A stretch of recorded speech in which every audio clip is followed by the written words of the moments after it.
It's 9:16 a.m. here in Paris. It's time now for a quick update of the latest business news. And Yuka Royer from our business desk is with us here in the studio. Yuka, starting with next week's World Economic Forum. And some key world leaders are announcing that they're skipping that event in Davos.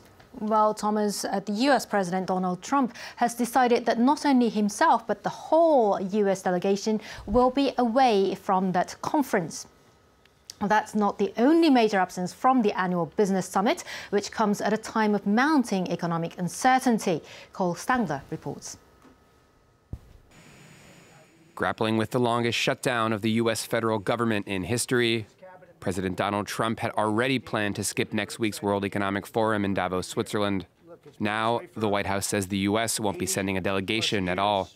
Out of consideration for the 800,000 great American workers not receiving pay, and to ensure his team can assist as needed, President Trump has canceled his delegation's trip to the World Economic Forum in Davos. Trump's not the only world leader set to skip the annual powwow to deal with domestic issues. Emmanuel Macron, who this week kicked off a national debate aimed at quelling France's Yellow Vest protest movement, will be staying home. So will British Prime Minister Theresa May, reeling from Parliament's rejection of her proposed Brexit deal. It is clear that the House does not support this deal. A gloomy backdrop for a conference already marked by economic uncertainty, from worries over trade disputes to fears of a global slowdown. We see everybody absorbed by crisis management. Where do we look still at the future?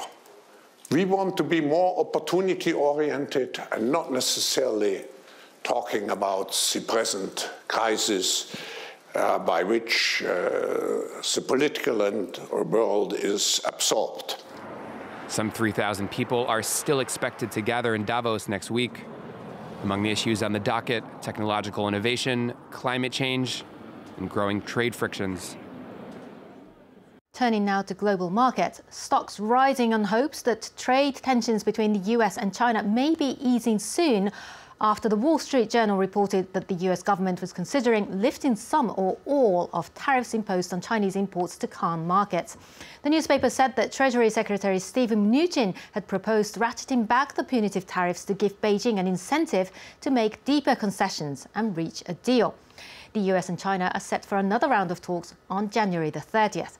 Now, here in Europe, major markets opened comfortably in the green off the back of the news across the board. As you can see, London's FTSE and Paris's CAC 40, Frankfurt's DAX all above at 0.7%. And earlier in Asia, major markets saw strong gains, with Japanese and Chinese shares rising well above the 1% mark, as you can see there.